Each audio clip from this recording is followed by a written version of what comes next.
extremely fast, extremely strong, and when all three of those components come together, there is very little that the firefighting efforts can do. The biggest thing that we want to do is get the folks out of the way. That's where the evacuations come into place.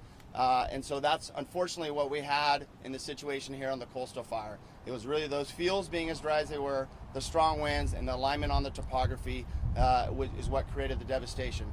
We are very fortunate. It is not more homes, and we have no loss of life, which is fantastic, and in our mind is success. Any word on a cause? So currently the investigators are still working on the cause. So it is still undetermined at this time, and they're still working on that. Did you hear anything about power line down or any power outage of any kind that may have led to this potentially starting? I don't have a comment. That investigators are still investigating what the cause of the fire is. Chief, we can see that the smoke, a lot of it has gone away since yesterday. Is the thought that containment might escalate here in the next day? Absolutely. I would expect the escalation of the containment as the days to come. However, we still have a lot of work, not only in the vegetation side of it, but also throughout the homes that have been impacted by this incident. Chief, you mentioned 20 structures destroyed, 11 damaged. How many of those are like actual homes? You just said structures. I'm sorry, all of those are residential homes. Chief, on the southwest side of that fire, we have noticed there may be some yellow-red tape covering some area. Do you know if that is a possible ignition source? Do we have any idea if this is what you guys are looking at, where the fire may have actually started? So not knowing exactly the area you're speaking of, saying the southwest, if you do see fire line tape out there, that could be an area of interest. It also could be a hazard on the fire line. I can't comment exactly what you're talking about. Chief, how many stations do you have working on this fire? How many? I'm sorry. How many separate stations do you have helping with this fire? I don't have exact stations. We have 550 firefighters on the fire line, and as I said, we have resources from LA County, Riverside County, San Diego County, as well as from CAL FIRE.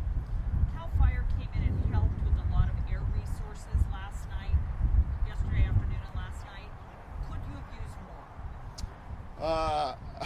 I would love to say we could always use more, but yes, absolutely, CAL FIRE was instrumental in the success we had with this fire. They were instrumental in bringing in all the fixed wing, as well as some of the rotary wing that we saw. As of last night, it was OCFA's helicopter that was responding after the sun went down. Would you have liked more resources in the air?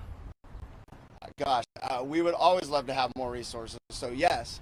However, we were able to have the success we had with the resources we were able to acquire. From a personal perspective, what was this like to just witness this devastation today in a community that you probably know and care about? It's tragic. Feel for the residents. To lose a home is, I can't imagine. We don't really have a season for the fire season these days, as you have seen. Here just locally in the county, we've had fires back since February, the Emerald Fire. We had the Gym Fire in March, and now here we are with the coastal incident here in May.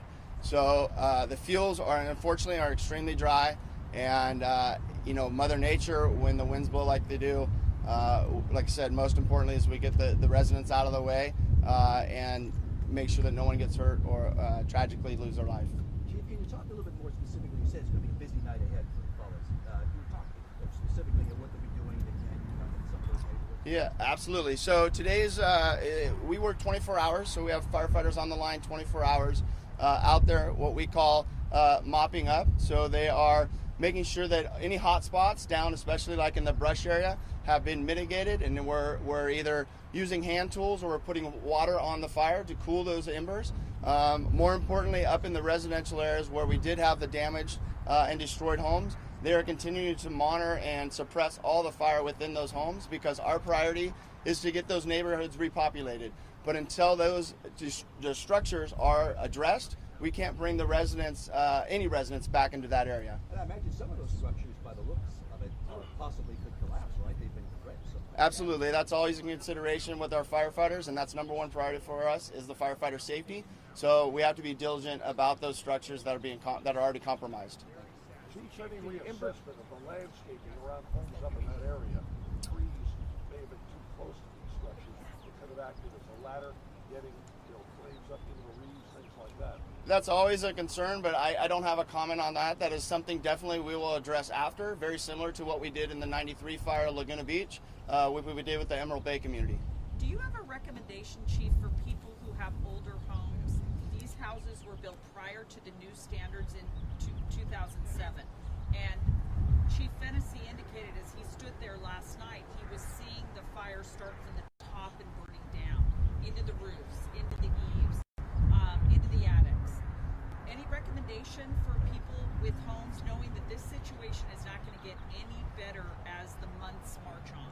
Sure. So my recommendation, if you went to ocfa.org, we have a program called Ready Set Go. So it's not only setting up our residents to be prepared for a situation like this, but additionally through our website, we'll come out and we'll assess your home, and we'll assess what we call home hardening to see how prepared your home is for an incident as the coastal fire. And we'll make recommendations of where maybe your home is vulnerable. So I would recommend folks, if you are concerned of things like that, that you reach out to our website, reach out to our headquarters and our folks, and we'll come out and we'll do that assessment for you. Chief, the wind-driven embers last night were so extreme. Do you worry that with higher temps and more wind gusts, you could see reignition? So I think I got all of your question. You're talking about asking a question about embers and the hot weather coming, and do we worry about reignition? So absolutely, that's always on our concern. That's why you see the efforts you do right now, and we have firefighters that'll be out 24 hours until what we call put this to bed, or we have 100% containment, because that is always concern is those embers. Especially in the homes, they can be latent and hidden, and they could take several days or several hours for those to appear. As far as potentially being another fire. So absolutely, we take that very seriously. You guys talked about the quick reaction force program. Is that something you would like to see year round instead of just portions of the year, now that we're seeing fire season never end? So I'll go back to the other question that was asked. Would we love to see more aircraft? And the answer to your question is absolutely yes. Quick reaction force is very large helitankers that bring a lot of water at one time, and that would be very valuable to the fire service. Thank you. Great question. All right. Thank you all for your time and coming here today. We appreciate you supporting us, getting the word out, sending the message about our efforts out here and the support we have in the community and the thankfulness we have for the great community we serve. Have a good night.